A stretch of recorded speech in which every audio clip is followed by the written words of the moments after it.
ಇನ್ನು ತುಮಕೂರಿನ ಪರಮೇಶ್ವರ ಶಿಕ್ಷಣ ಸಂಸ್ಥೆಯಲ್ಲಿ ಇಡಿ ಅಧಿಕಾರಿಗಳು ತಲಾಶನ್ನು ಮುಂದುವರಿಸಿದ್ದಾರೆ. ಇನ್ನು ಅನೇಕ ಆ್ಯಂಗಲ್ಗಳಲ್ಲೂ ಕೂಡ ಪರಿಶೀಲನೆಯನ್ನು ನಡೆಸಿರುವಂಥದ್ದು, ಮಹತ್ವದ ದಾಖಲೆಗಳನ್ನು ವಶಪಡಿಸಿಕೊಂಡಿದ್ದಾರೆ ಅನ್ನೋದು ಮಾಹಿತಿ ಲಭ್ಯ ಆಗ್ತದೆ.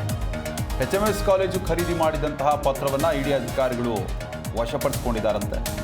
ಮಾಜಿ ಶಾಸಕ ಶಫಿ ಅಹಮದ್ರ ಒಡೆತನದ HMS ಕಾಲೇಜಿದು 95 ಕೋಟಿ ರೂಪಾಯಿಗೆ ಖರೀದಿ ಅಂತ ಪತ್ರದಲ್ಲಿ ಉಲ್ಲೇಖ ಮಾಡಲಾಗಿದೆ.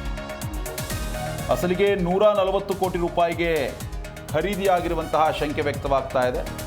ಈ ಎಲ್ಲ ಆ್ಯಂಗಲ್ಗಳಲ್ಲೂ ಕೂಡ ಇಡಿ ಅಧಿಕಾರಿಗಳು ತನಿಖೆಯನ್ನು ನಡೆಸ್ತಾ ಇದ್ದಾರೆ.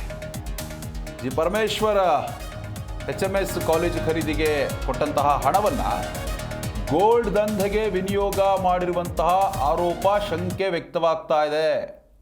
ಮಾಜಿ ಶಾಸಕ ಶಫಿ ಅಹಮದ್ ತಮ್ಮನ ಮಗ ಮೊಹಮ್ಮದ್ ಇಫಾಕ್ ದುಬೈನಲ್ಲಿ ಚಿನ್ನದ ವ್ಯಾಪಾರಿ ಆಗಿದ್ದಾರೆ. ಆತನ ಮೂಲಕ ದುಡ್ಡನ್ನು ಗೋಲ್ಡ್ ಸ್ಮಗ್ಲಿಂಗ್ಗೆ ವಿನಿಯೋಗ ಮಾಡಲಾಯಿತಾ ಅನ್ನೋ ಒಂದು ಅನುಮಾನ ಇಡಿ ಅಧಿಕಾರಿಗಳಿಗಿದೆಯಂತೆ. ಈ ಆ್ಯಂಗಲ್ನಲ್ಲಿ ಇಡಿ ಅಧಿಕಾರಿಗಳಿಂದ ತನಿಖೆ ನಡೀತಾ ಇದೆ. ಇನ್ನು ಜಾರಿ ನಿರ್ದೇಶನಾಲಯದ ಅಧಿಕಾರಿಗಳು ಅಕ್ರಮ ಹಣ ವರ್ಗಾವಣೆ ಆಗಿರ್ಬೋದು ಮತ್ತು ಬೇರೆ ಬೇರೆ ರೀತಿಯಲ್ಲಿ ವಿದೇಶಗಳಲ್ಲಿ ಅಕ್ರಮವಾಗಿ ಹಣವನ್ನು ಇನ್ವೆಸ್ಟ್ ಮಾಡುವಂಥದ್ದಾಗಿರ್ಬೋದು, ಈ ಆ್ಯಂಗಲ್ನಲ್ಲಿ ಏನಾದರೂ ಕೂಡ ನಡೆದಿದ್ದರೆ ಅಂಥ ಕಡೆಗಳಲ್ಲಿ ಹೋಗಿ ಪರಿಶೀಲನೆ ನಡೆಸ್ತಾರೆ. ಅದೇ ರೀತಿ ದಾಳಿ ಮಾಡ್ತಾರೆ. ಅಲ್ಲಿರುವಂತಹ ದಾಖಲೆಗಳಾಗಿರ್ಬೋದು ಮತ್ತು ಅಲ್ಲಿರುವಂತಹ ಅಧಿಕಾರಿಗಳೇನಿರ್ತಾರೆ, ಸಿಬ್ಬಂದಿ ಏನಿರ್ತಾರೆ, ಅವರನ್ನು ಸಾಲು ಸಾಲು ಪ್ರಶ್ನೆಗಳನ್ನು ಕೇಳಿ ವಿಚಾರಣೆ ನಡೆಸುವಂತಹ ಕೆಲಸವನ್ನು ಮಾಡ್ತಾರೆ.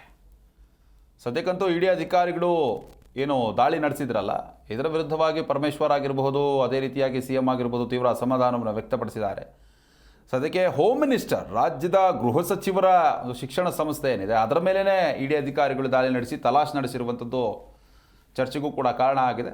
ಸದ್ಯಕ್ಕೆ ಈ HMS ಕಾಲೇಜು ಖರೀದಿ ಪತ್ರ ಏನಿದೆ ಅದನ್ನು ಇಡಿ ಅಧಿಕಾರಿಗಳು ವಶಪಡಿಸಿಕೊಂಡಿದ್ದಾರೆ.